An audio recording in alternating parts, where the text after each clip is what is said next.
In 1902, the shooting of Town Sheriff James Cockrill took place in Breathitt County, but his death would happen in Fayette County. 3 years later, after this fact, in 1905, the Hargis faction would begin the first of their criminal trials to determine the guilt or innocence of those accused. The Commonwealth of Kentucky was still working under some of the statutes that were given under the reign of King Edward VI of England, 1547 through 1553. King Edward VI was born in 1537 and became king at the age of 10 years old. One of his statutes would cause a lot of drama in 1905. Come along with us as we watch how this case would make it through the Kentucky State Court of Appeals before the first witness would ever be called. What would the appellate court say about the fight for the jurisdiction, and who would win the battle? All aboard the Kentucky-Tennessee Living Time Machine. Please fasten your seatbelts and keep your arms and legs inside of the vehicle at all times. But to get going, we need your help. We still need to fire up that time machine to transport us. Please help us by clicking on the like, subscribe, and bell notification buttons down below. Not only does this fire up the time machine, but it convinces the YouTube algorithm that we need a bigger time machine to reach more people who love history as much as you do. Now, back to our story. Indictment for murder of James Cockrill. It seems that the convictions of those who actually pulled the triggers, a huge damage case, and several trials for contempt of court did not end the troubles for the Hargis faction. Now, they would find themselves indicted for the murder of James Cockrill by a special grand jury in Fayette County. This would be the first of 4 murder trials to come. Please bear in mind that all of the previous testimonies will be used in these trials, and we will only cover new testimonies concerning this topic. Please refer to the Markham damage case, the Bridgeton trial, and other Breathitt County criminal cases if you have not done so already. There were several separate newspaper accounts. Each one of them gives a little more detail about what happened when it came to the grand jury indictment of the men accused of the conspiracy to kill James Cockrill. According to the semi-weekly Interior Journal, written on January 27, 1905, quote, the Fayette County Special Grand Jury has returned indictments against James Hargis, Alex Hargis, Elbert Hargis, Ed Callahan, and Jesse Spicer, charging them with conspiracy to murder James Cockrill, town marshal of Jackson, who was killed July 1902. Bench warrants have been issued for the arrest of all indicted men, unquote. So, in the first article, we get where the special grand jury took place, who was charged, what the charges were, and that the bench warrants were issued. We get far more information in the second article that came out the same day by a different newspaper. According to the Bourbon News, written on January 27, 1905, quote, indictment of Breathitt men.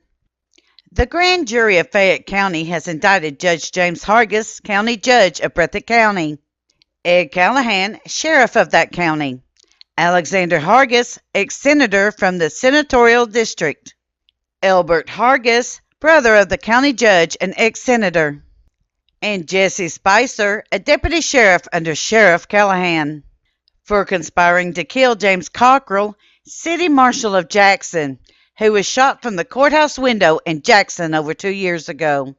The indictment is found by the grand jury of Fayette under the statute of Edward VI, giving jurisdiction to a court in either the county in which the crime was begun or in which it was finished. James Cockrill was shot in Breathitt County, where the conspiracy, if there was a conspiracy, was formed and the crime begun, and died in Fayette County, so under the statute the court in either county had jurisdiction. William Britton is now on trial in Fayette Circuit Court, is, as far as we know, the first man who has ever been indicted and tried under the statute. We kept scratching our heads on this one. Didn't James Cockrill die in front of the courthouse? Well, as it turns out, he didn't. In fact, he was transported to Lexington before he died. According to the Mount Sterling Advocate article printed on February 1st, 1905, quote, The indictments. The indictments are found under Old English law, which provides that either courts of the county in which the crime is begun or consummated have jurisdiction. The law has recently been sustained in the Barber case in Louisville, which is similar in all respects to the Cockrill case. Cockrill was shot in Jackson, but he was hurried to a Lexington hospital where he died the next day. The Breathitt grand jury failed to indict, and through the efforts of A. Floyd Byrd, former Commonwealth's attorney of Breathitt, the matter was brought to the attention of the Fayette Circuit Court, and the indictment followed. Unquote. So, in order to bring these charges, the prosecuting attorney in the case, A. Floyd Byrd, would look back through the books to see how charges could be brought against the men. A way was found in the case of James Cockrill. Because he was shot in front of the courthouse in Jackson, which sat in Breathitt County, and the fact that he was transported to Fayette County where he died. This opened the door for Fayette County to bring charges against the men for this act. But getting the men to trial would be more of an issue than would be expected. Attempted arrests. The bench warrants had been issued. They were handed to Walter Marshall, chief of detectives, to carry out. However, it would not be an easy endeavor for him to accomplish this, and now the fight between the counties would begin.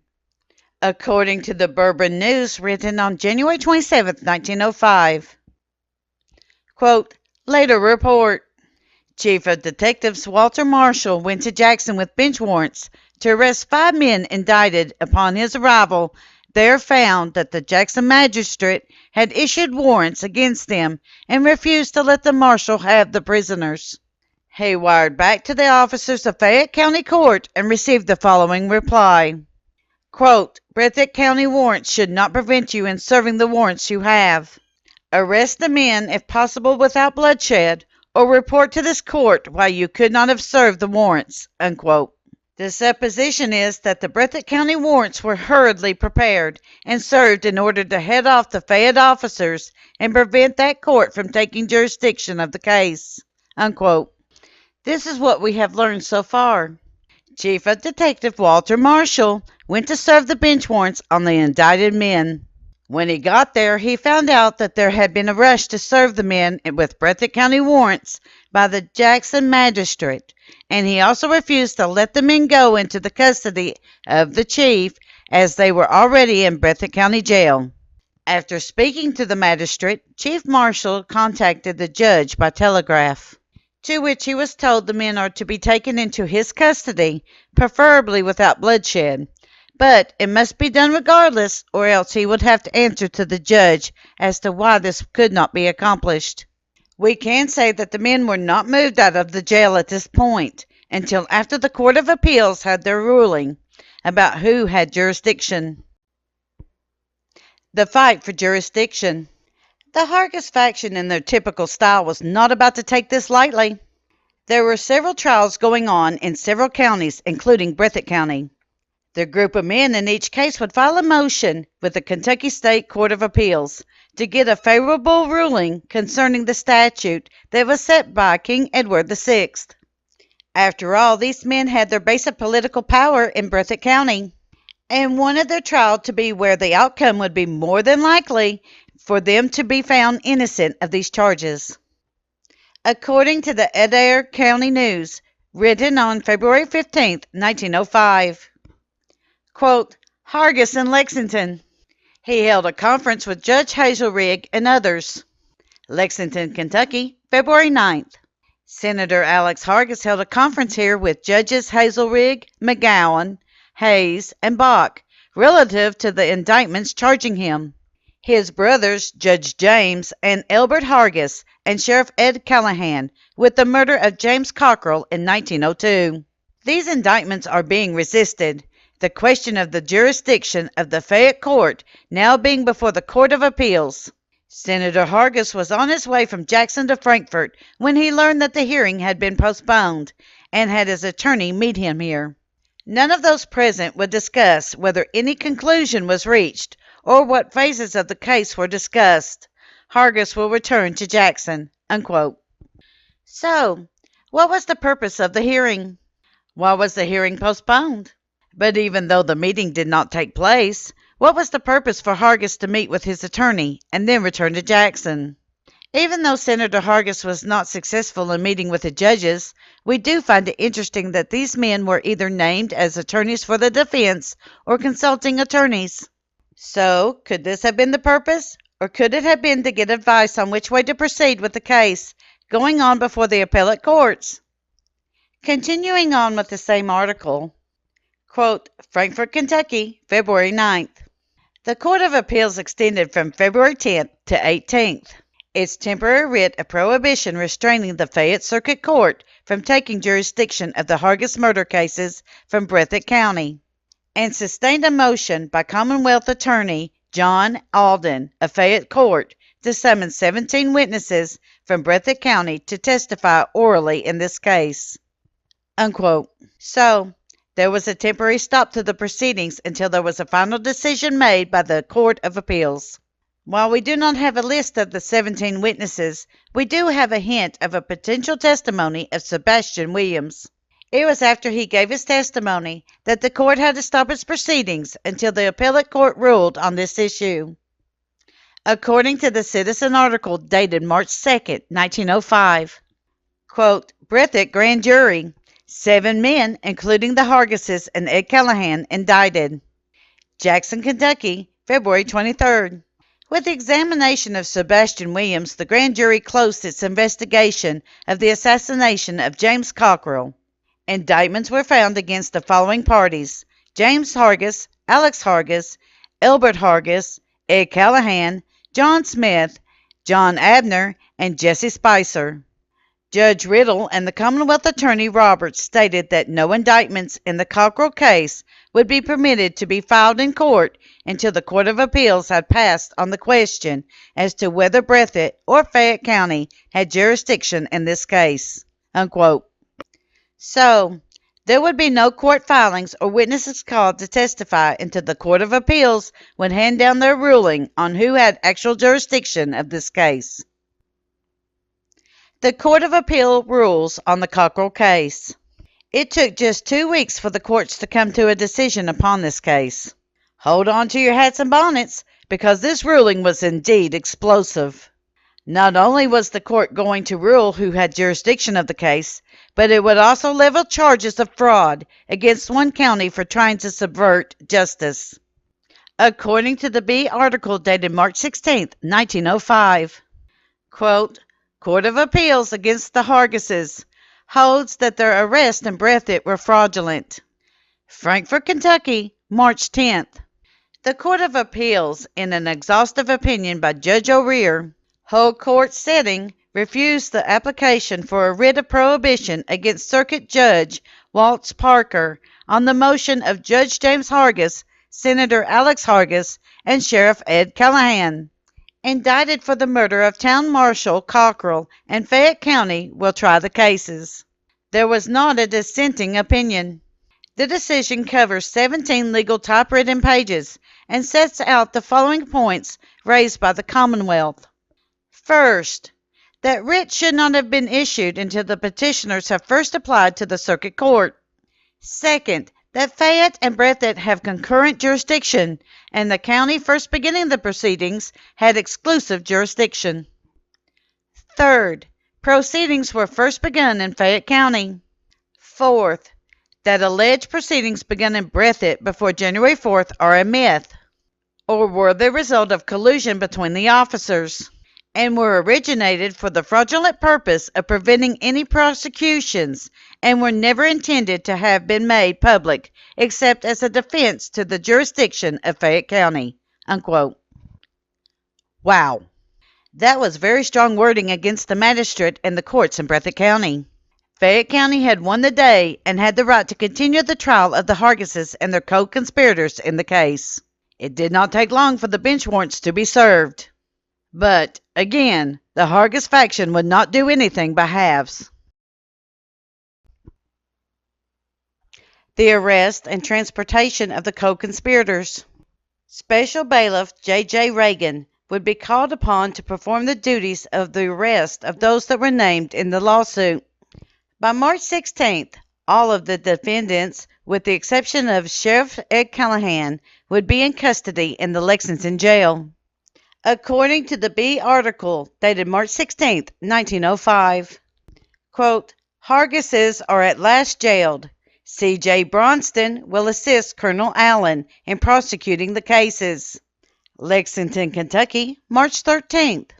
The Hargises are at last behind the prison bars and occupy the same cell in the Fayette County Jail in which Caleb Powers was incarcerated, accompanied by a special bailiff, J.J. Reagan, who went to Jackson Saturday morning after them. James and Alex Hargis came here this morning on the 10 o'clock train. Elbert Hargis did not arrive till this afternoon, while Sheriff Ed Callahan is still in Breathitt County, unquote. We had to find out just who Caleb Powers was, and why it was significant that the Hargises now occupied the same cell that he did. History, it seems, loves to repeat itself. Caleb Powers was the 55th Secretary of State of Kentucky, serving from December 1st, 1899 through January 31st, 1900.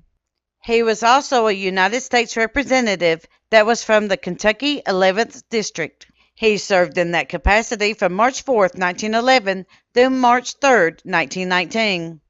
Powers, who was a Republican, lost his appointed seat in the November 1899 election to Democrat Governor William Goebel.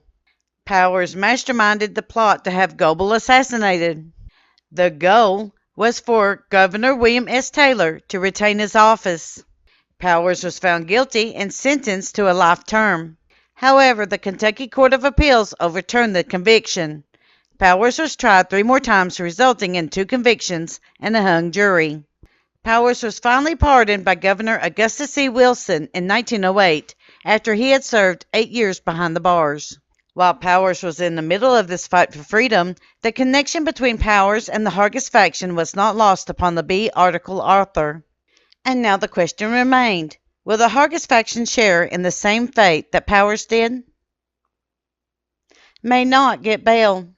Just 3 days after the B article was published, we learned more information about the arrest and transport of prisoners from the Breathitt to Fayette County jails. According to the Hopkinsville, Kentuckian article dated March 16, 1905, quote, the Hargises behind bars in Fayette. Strong hand of the law laid upon wealthy leaders of crime. May not get bail. Long list of able attorneys have been retained by the prisoners. Lexington, Kentucky, March 14th. James, Alex, and Elbert Hargis of Breathitt County spent last night in the Fayette County Jail. Elbert Hargis arrived last night. This morning, Sheriff Ed Callahan reached Lexington and was also locked up. This morning, the Hargises, through their attorney, Judge Morton, asked Judge Parker to hear a motion for admission to bail. Commonwealth's attorney, Allen, announced that he wanted time to get evidence to show that the defendants were not entitled to bail. He said that the evidence against them was stronger than that against Britton, who is under life sentence for the same charge, that of complicity of murder of James Cockrill. Morton then asked for time to confer with his clients. The Hargises had not expected to remain in jail. Alex Hargis, former state senator, turned deadly pale when he was summoned to the cell. The others took it cheerfully. The bolts were turned at 9 o'clock. William Britton was permitted to visit Judge Hargis this morning. The attorneys for the defense are Morton, Webb, and Wilson, E.P. Farrell, O.N. Pollard, Judge J.J.C. Bach, and with Judges Hazelrig and McGowan and J. Smith Hayes as consulting attorneys. Although it has not yet been answered in open court, it is understood that the attorneys for the defense have agreed to submit testimony in support of their motion for bail, and to ask that the motion be heard tomorrow or someday this week, unquote. We have a bail hearing coming up for the Hargis faction. It will be interesting to see if any of them are able to make bail before the trial. After all, those that were sitting in the jail were not above intimidating witnesses, bribery, coercion, and any other host of things to try to weasel out of their trials. But there is much more information than just a bail hearing here. William Britton, who was convicted for the killing of James Cockrill, was allowed to meet with Judge Hargis during both men's incarceration for the same crime. This is highly unusual. While this meeting would be reported several times in the newspapers, the words that were spoken during the meeting were never given to the public. This would be the first time that we have found where this was allowed in all of the feud cases. Another thing that we discover in this article is that Alex Hargis was able to secure the defense attorneys. Many of them were discussed earlier in the Fight for Jurisdiction section concerning a failed meeting that Alex Hargis had with the men. One other thing about Alex Hargis was that he thought that he would not have to face going behind bars and would be released into the public. He was very shocked to find out that he had to sit behind bars and wait for the judge to rule on whether or not he would be granted bail along with the other men in the faction. Bail hearing was a shock.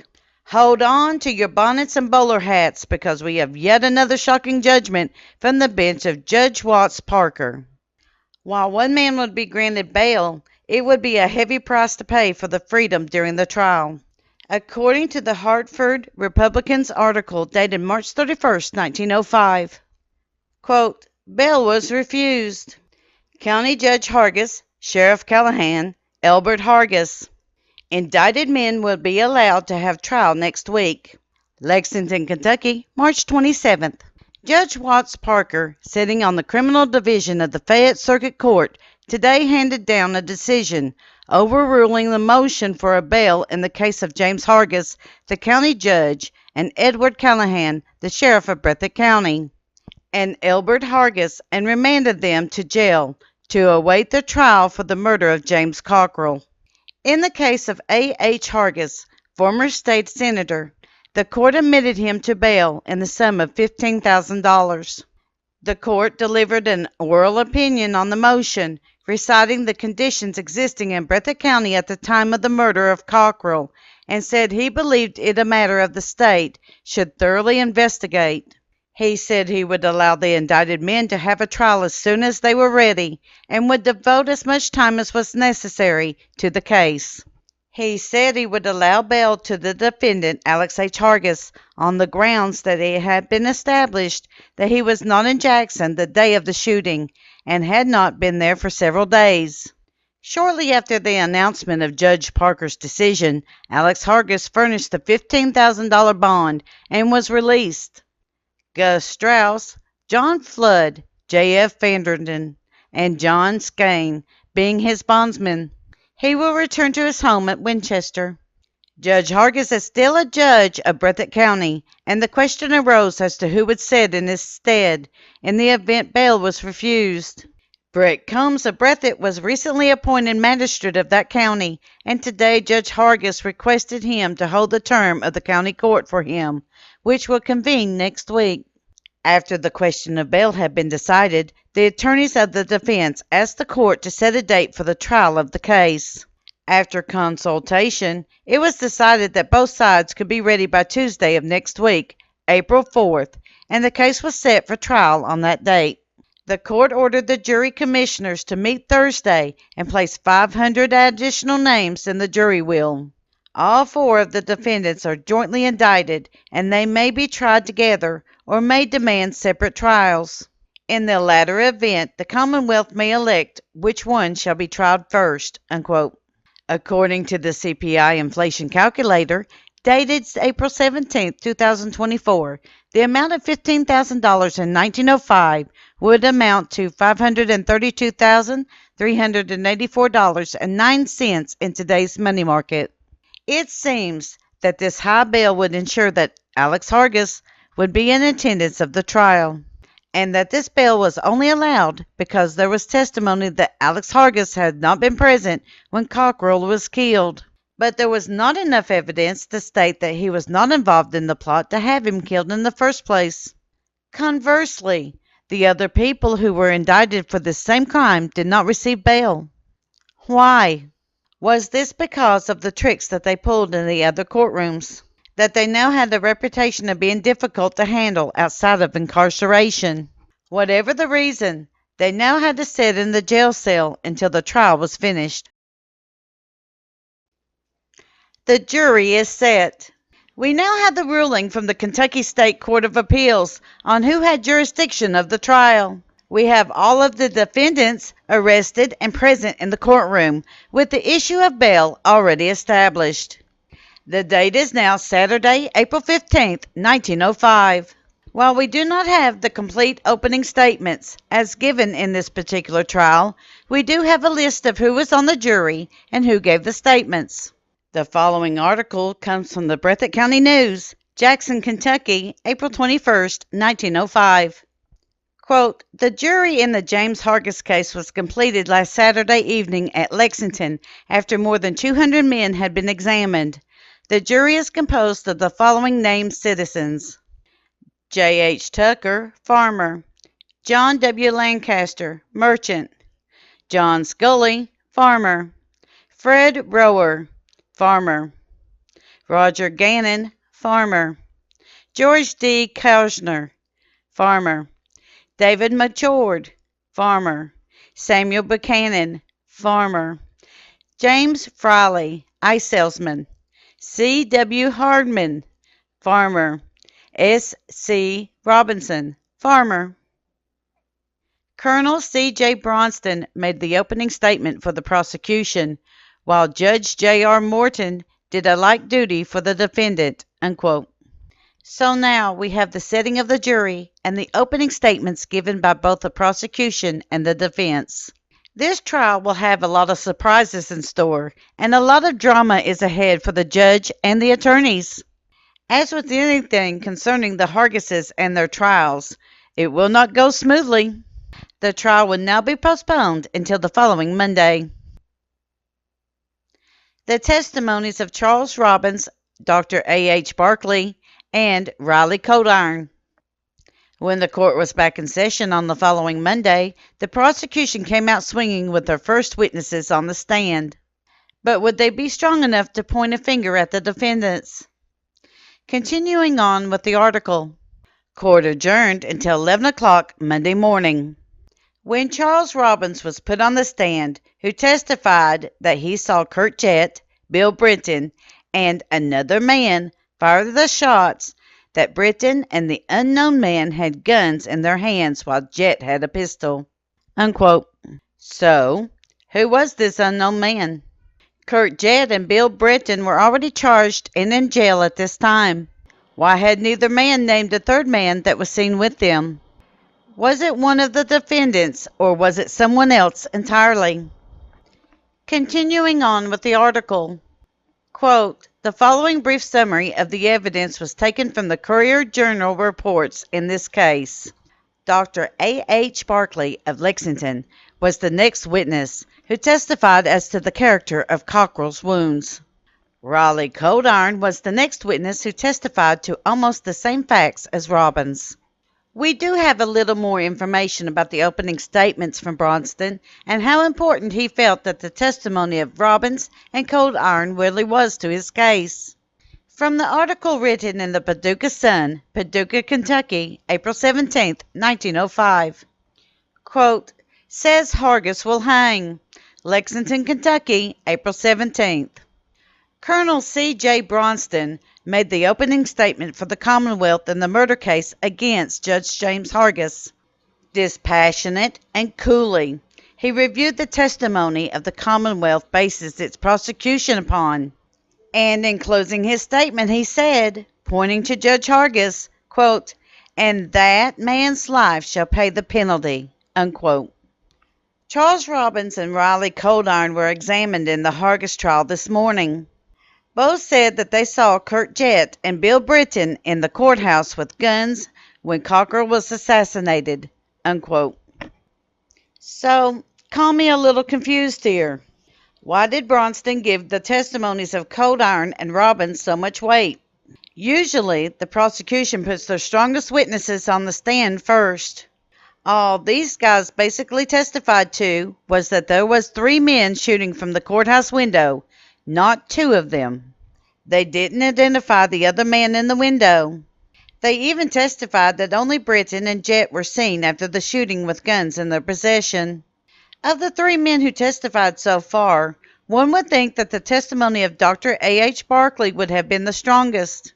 After all, he did examine the body and could tell the jury about the state it was in and how the bullets entered the body. We do have the details of how he died in several places in his feud with the Hargises and Callahan. We do encourage everyone to watch those videos if you haven't already.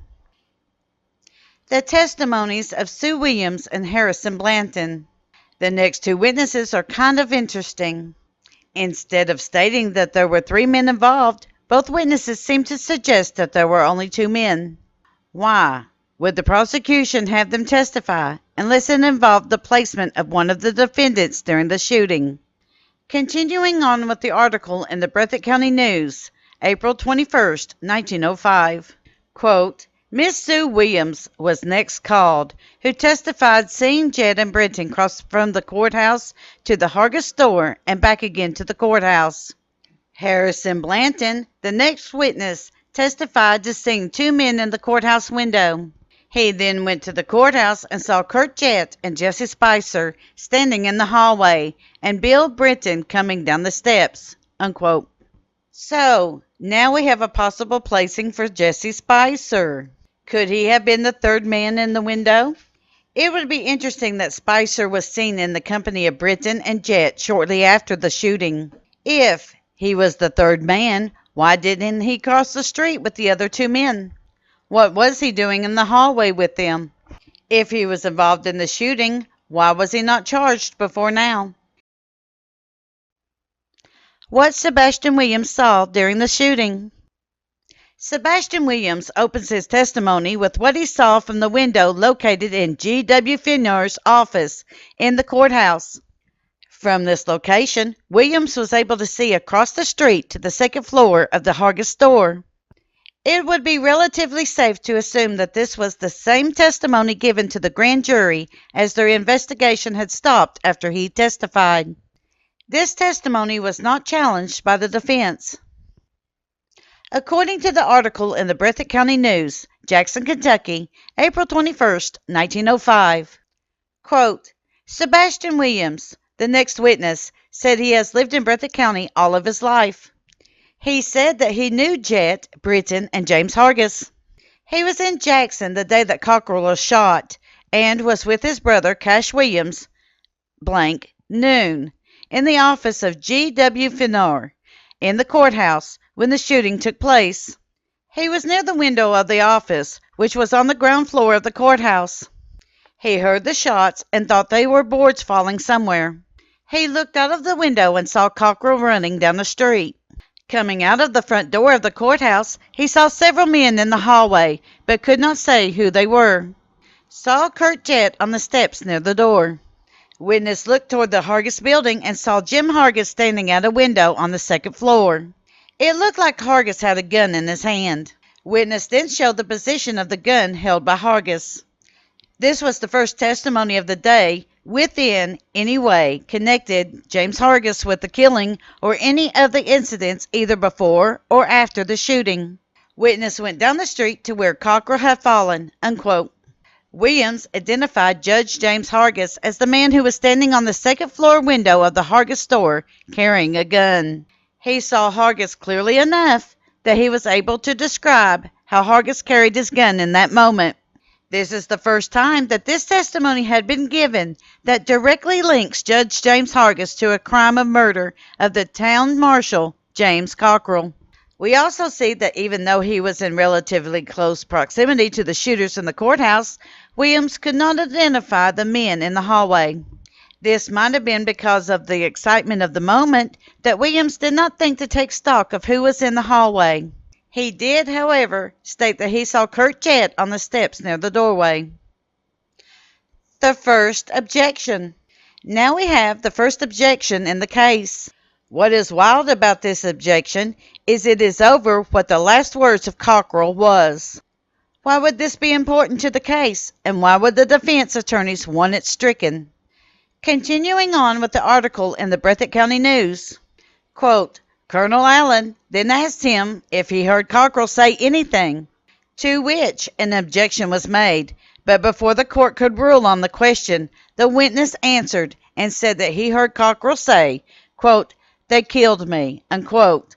The court sustained the objection and ordered this answer stricken from the record, unquote.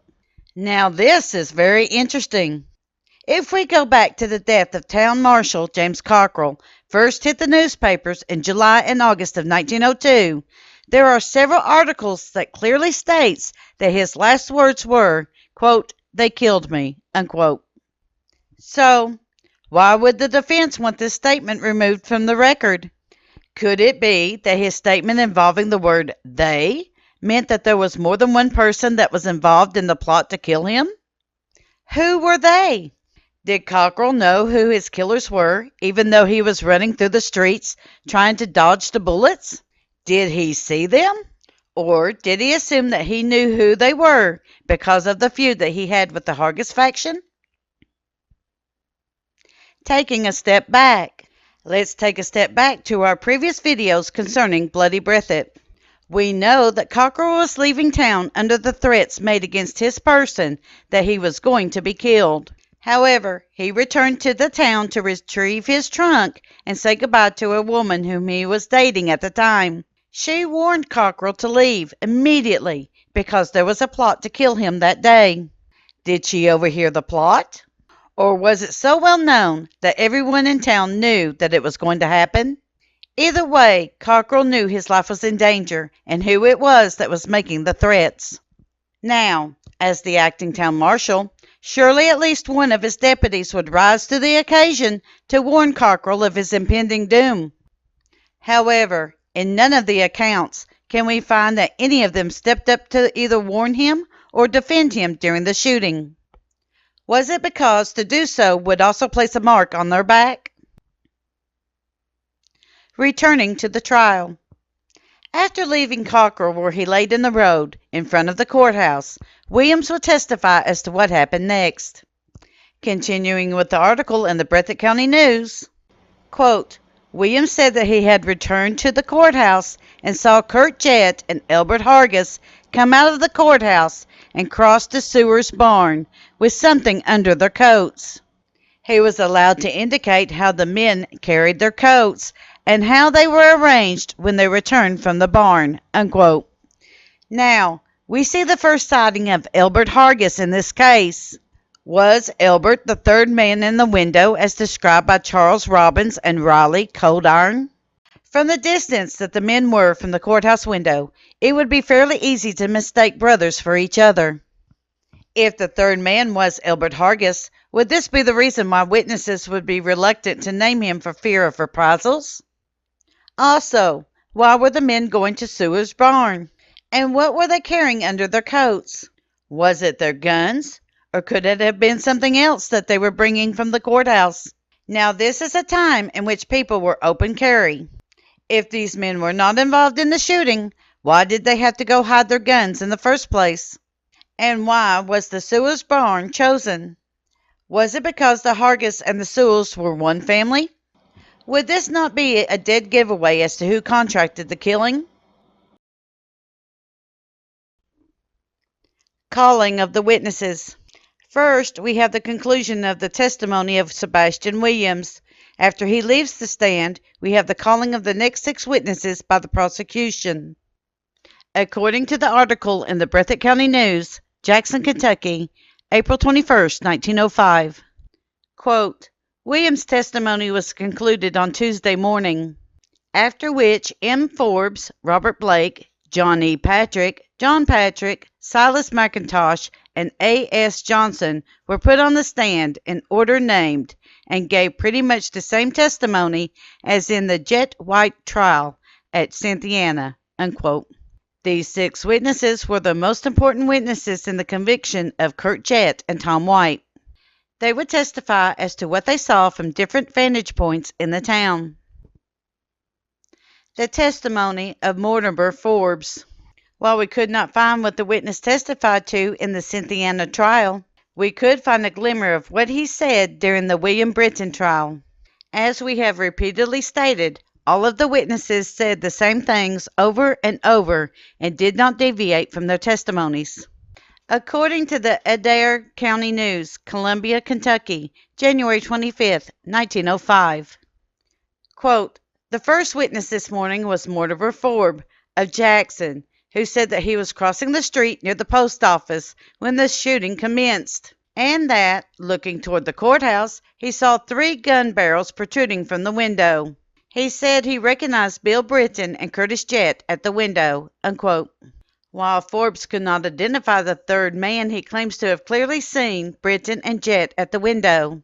This testimony would back up the statements previously given by Sebastian Williams, Riley Coldiron, and Charles Robbins. The testimony of Albert S. Johnson.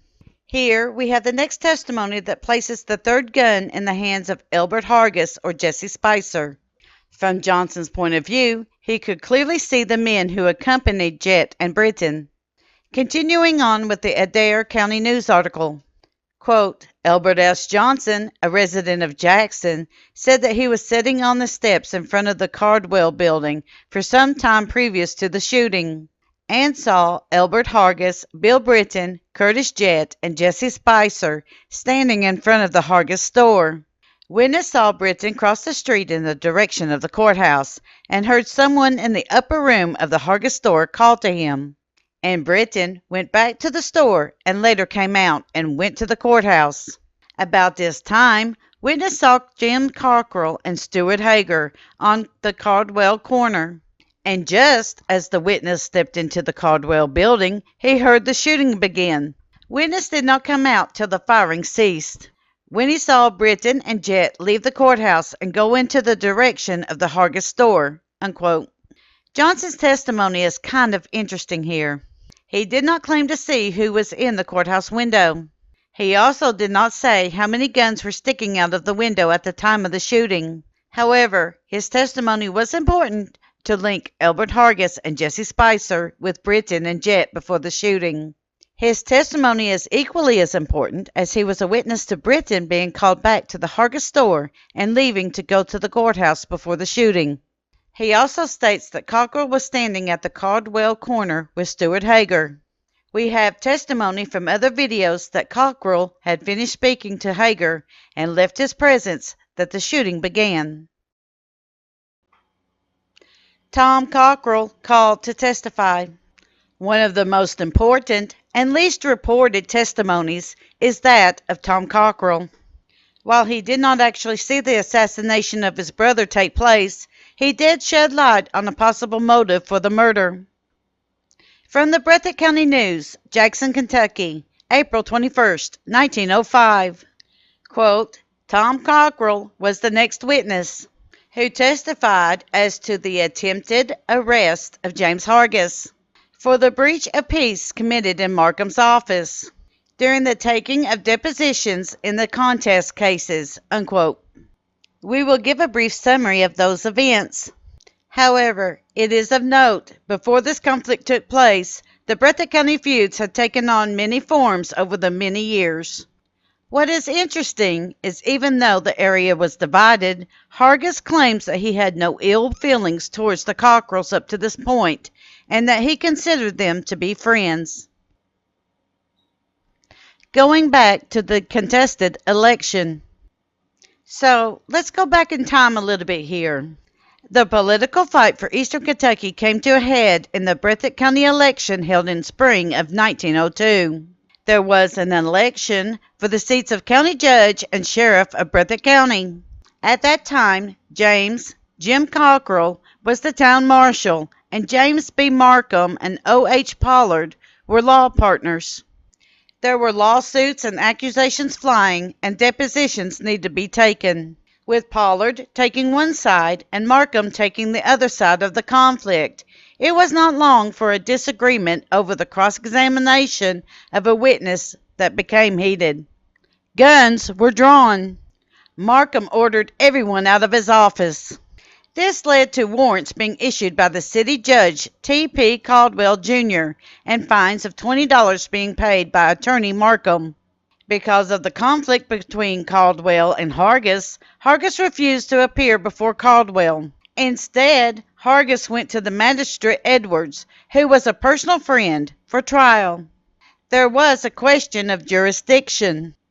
On one side of the story, Jim and Tom Cockrill went with their guns drawn to force an arrest of Hargis to make him appear before Caldwell. On the other version of this, Tom and Jim went to arrest James Hargis, and he refused to surrender and went for his gun, but the Cockrills were quicker on the draw. However, Sheriff Ed Callahan was also present and drew his gun. After seeing that the Cockrills were not going to back down and that they were both outgunned, both men surrendered to the Cockrills. However, the animosity between the two sides did not cool.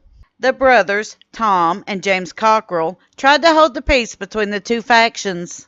There is a debate about this, as the Hargis clan felt that the Cockrills were hired to kill them.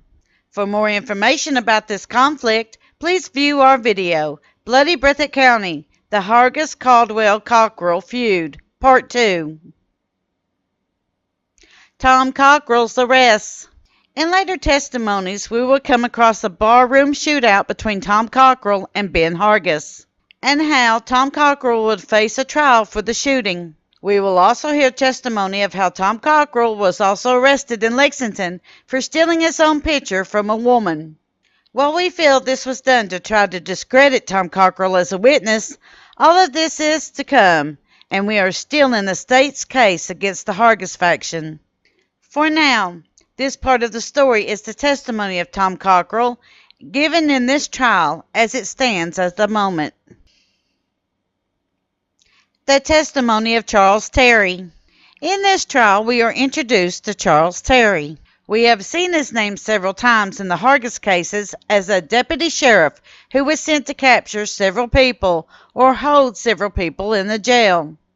According to our Breathitt County news source, quote, Charles Terry was next introduced, who testified concerning the same facts, unquote. While not a lot is said about Charles Terry in this section of the newspaper, he was reported in other papers as to testifying about the maneuvers in the courtroom during the hearing for Tom Cockrill's bail.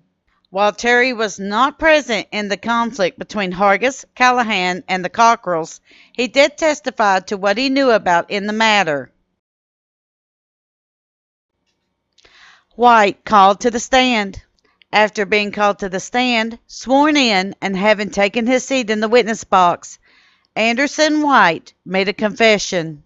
While he would not actually kill anyone on that day, he was still involved in a plot to eliminate witnesses against the Hargis faction. According to the Breathitt County News, Jackson, Kentucky, April 21st, 1905. Quote, Anderson, or Anse White, was the next witness. Said he knew James Hargis and the other men jointly indicted with him. Witness was in Jackson the day application was made for bail for Tom Cockrill, who was in jail charged with the murder of Ben Hargis. He was in the courthouse and met James Hargis, who asked him if he had a pistol. Witness said that he went to the Hargis store with Jim Hargis and was there given a .45 Colt's revolver by the defendant, after which they returned to the courthouse. After reaching the courthouse, witness said that Hargis told him to go into the courtroom and join Kurt Jett and Hiram Hayes, and if any argument was started, to assist those two men in killing either or all 5 men. Witness said Hargis named Jim Cockrill, McKinley Cockrill, attorney W.W. Vaughn, Dr. Cox, and one other man, which he believed was Jim Markham, all of which he wanted killed, unquote. But there was more to this that the Breathitt County News failed to report. According to the America's Times Recorder, Americus, Georgia, March 23, 1905. Quote, Anderson White is the brother of Tom White, who is under the life sentence for the murder of J.B. Markham. White said that prior to the killing of Cockrill, James Hargis took him to the Hargis store and gave him a .45 caliber pistol, and told him that he wanted him to return to the courthouse where the trial of Tom Cockrill for the killing of Ben Hargis was in progress, and be ready to do as Judge Hargis told him. He declared that Hargis wanted him to shoot 5 men, White being ordered to shoot in the event that any trouble started. The men he was to shoot were Dr. Cox, James Cockrill, Mark Cockrill, Attorney Vaughn, and another the witness recalled to be Markham. Quote, "Kill all of these five, or any damned one of them," unquote, is what White said Hargis told him to do. He said he declined to do this and returned the pistol. Hargis told him that he would be needed probably as a witness and told him to return when sent for, unquote. This testimony revealed the plot. The five men in question were in the way of the Hargis faction doing as they pleased in Breathitt County. It was felt that these men were not only political opponents, but were also getting in the way of the faction taking complete control of Breathitt County. Believe it or not, the courthouses in Kentucky were not safe places to be in the late 1800s to early 1900s. This is not the first time that a shootout or a killing of a witness on the stand has taken place in the feuds. But it is clear that the Hargis faction felt that since all five men would be in attendance for the Cockrill trial, that this would be the perfect opportunity to take care of them once and for all. Cockrill and Markham would both be slain in and around the courthouse in Jackson, Kentucky later on. The plot fails. The court date arrived, and everyone who was a part of the plot was well armed. Hiram Hayes would be the signal to start the trouble in the court over whether or not Tom Cockrill should receive bail. According to the Breathitt County News, Jackson, Kentucky, April 21st, 1905, quote, "Witness said that he went into the courtroom and saw Hayes, but at that time did not know Kurt Jett. Said that during the argument on the question of bail, Hiram Hayes left his seat and went to the railing and began cursing Jim Cockrill and Attorney Vaughn, but was silenced by one of the deputy sheriffs. Witness said he took a seat behind the stove in order to save his own life in case any shooting was done.